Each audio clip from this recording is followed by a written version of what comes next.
اس گہرائی سے جائزے میں خوش آمدید۔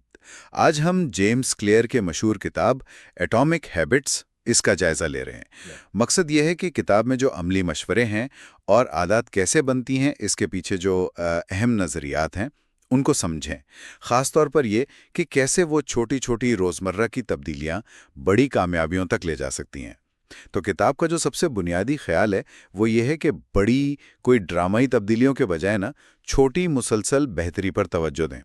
کلیئر اسے 1% بہتر کہتے ہیں، مطلب روزانہ صرف 1% بہتر ہونا۔ سننے میں تو یہ بہت ہی کم لگتا ہے نا؟ جی، لیکن یہی تو اصل بات چھپی ہوئی ہے۔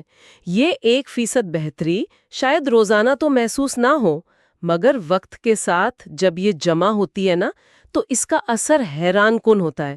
یہ بالکل کمپاؤنڈ انٹرسٹ کی طرح کام کرتی ہے۔ اچھا۔ اور یہ طریقہ اس لیے بھی بہتر ہے کہ یہ قابل عمل ہے۔ وہ جو بڑی تبدیلیوں کی کوشش میں اکثر ہمت ہار جاتے ہیں نا لوگ، اس سے بچاتا ہے۔ یہ چھوٹی بہتری ہی اصل میں کامیابی کا زیادہ پائیدار راستہ ہے۔ یہ کمپاؤنڈنگ والی بات تو واقعی سوچنے والی ہے۔ اچھا، تو کلیئر نے عادات بنانے کے عمل کو انہوں نے 4 بڑے سادہ قانونوں میں بانٹا ہے۔ اسے واضح بناؤ، پرکشش بناؤ، آسان بناؤ اور اسے خوشگوار بناؤ۔ کیا یہ واقعی اتنا سیدھا سادہ ہے؟ دیکھیں، بظاہر تو یہ قوانین سادہ لگتے ہیں، لیکن ان کی خوبصورتی یہ ہے کہ یہ ہمارے دماغ کا جو قدرتی طریقہ ہے نا عادت بنانے کا، یعنی اشارہ، پھر خواہش، پھر رد عمل اور آخر میں انعام، یہ اس سے بالکل جڑے ہوئے ہیں۔ تو یہ فریم ورک جو ہے، یہ عادات کو کوئی ایسی پراسرار چیز نہیں رہنے دیتا، بلکہ ایک سمجھ میں آنے والا اور آپ کہہ لیں قابل انتظام عمل بنا دیتا ہے۔ صحیح۔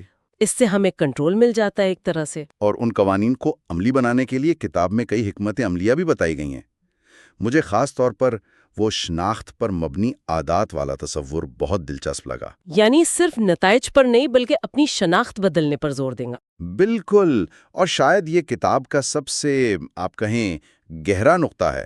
اکثر لوگ اس کو نظر انداز کر دیتے ہیں۔ جب آپ یہ سوچنا شروع کرتی ہیں کہ میں ایک صحت مند انسان ہوں، بجائے اس کے کہ مجھے وزن کم کرنا ہے، تو وہ عادت صرف ایک کام نہیں رہتی، وہ آپ کی ذات کا، آپ کی پہچان کا حصہ بن جاتی ہے، اور یہی اندرونی تبدیلی ہے جو اسے دیرپا بناتی ہے۔ یہ بات تو ہے۔ اچھا، ایک اور عملی تکنیک ہیبٹ اسٹیکنگ ہے، مطلب نئی عادت کو کسی پرانی جو پہلے سے موجود عادت ہے اس کے ساتھ جوڑ دینا۔ جیسے صبح کافی پیتے ہوئے 5 منٹ کتاب پڑھ لی۔ جی ہاں، ہیبٹ اسٹیکنگ اس لیے بہت مؤثر ہے کیونکہ یہ جو نئی عادت شروع کرنے میں ایک رکاوٹ سی محسوس ہوتی ہے نا، یا سوچنا پڑتا ہے، یہ اسے کم کر دیتی ہے۔ آپ کے جو موجودہ معمولات ہیں ان میں ایک نئی کڑی آسانی سے جڑ جاتی ہے، کوئی اضافی ذہنی کوشش نہیں کرنی پڑتی۔ اور پھر ماحول کی تشکیل کا نظریہ بھی ہے کہ اپنے ارد گرد کے ماحول کو ایسا بنا لیں کہ اچھی عادتیں آسان ہو جائیں اور بری عادتیں مشکل۔ ہاں، اور یہ ماحول والا نکتہ نا، یہ اکثر معمولی لگتا ہے لیکن اس کا ہمارے لاشعور پر اثر بہت گہرا ہوتا ہے۔ اب سوچیں، اگر آپ پانی زیادہ پینا چاہتی ہیں تو صرف میز پر پانی کی بوتل سامنے رکھنے سے آپ کی قوت ارادی پر انحصار کم ہو جاتا ہے۔ بالکل۔ صحیح انتخاب خود بخود آسان ترین انتخاب بن جاتا ہے۔ یہ چھوٹی سی تبدیلی حیران کن طور پر کام کر سکتی ہے۔ تو کتاب کی مقبولیت کی وجوہات تو سمجھ آتی ہیں، عملی مشورے ہیں، سائنسی بنیادیں ہیں، اور زبان بھی کافی آسان ہے۔ جی ہاں، یہ سب بالکل درست ہے۔ البتہ کچھ لوگ جو پہلے سے عادات کی نفسیات سے تھوڑا واقف ہے، انہیں شاید لگے کہ کچھ خیالات دہرائے جا رہے ہیں، یا شاید کتاب تھوڑی بنیادی سی لگے۔ لیکن میرا خیال ہے کہ کبھی کبھی بنیادی اصولوں کی تکرار بھی انہیں پکا کرنے میں مدد دیتی ہے۔ صحیح کہا۔ تو اگر ہم اس کتاب سے کچھ اہم باتیں جو نچوڑ ہے وہ نکالیں تو وہ یہ ہوں گی۔ پہلا تو یہ کہ چھوٹی بظاہر غیر اہم لگنے والی عادتیں وہ وقت کے ساتھ مل کر غیر معمولی نتائج دیتی ہیں۔ دوسرا، صرف اہداف پر نہیں بلکہ ان اہداف تک پہنچانے والے نظام پر، یعنی روزمرہ کے جو ہمارے معمولات ہیں انہیں بہتر بنانے پر توجہ دینا زیادہ کارآمد ہے۔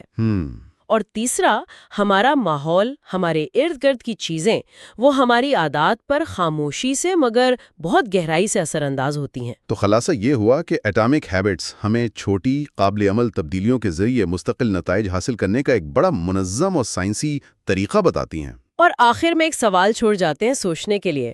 کتاب ہمیں کہتی ہے کہ مقاصد کے بجائے نظام پر توجہ دو، تو اس ساری گفتگو کی روشنی میں وہ کون سی ایک چھوٹی سی نظام کی تبدیلی ہو سکتی ہے جسے آج ہی ابھی سے اپنایا جا سکتا ہے، بجائے صرف کسی بڑے نتیجے کا انتظار کرنے کے؟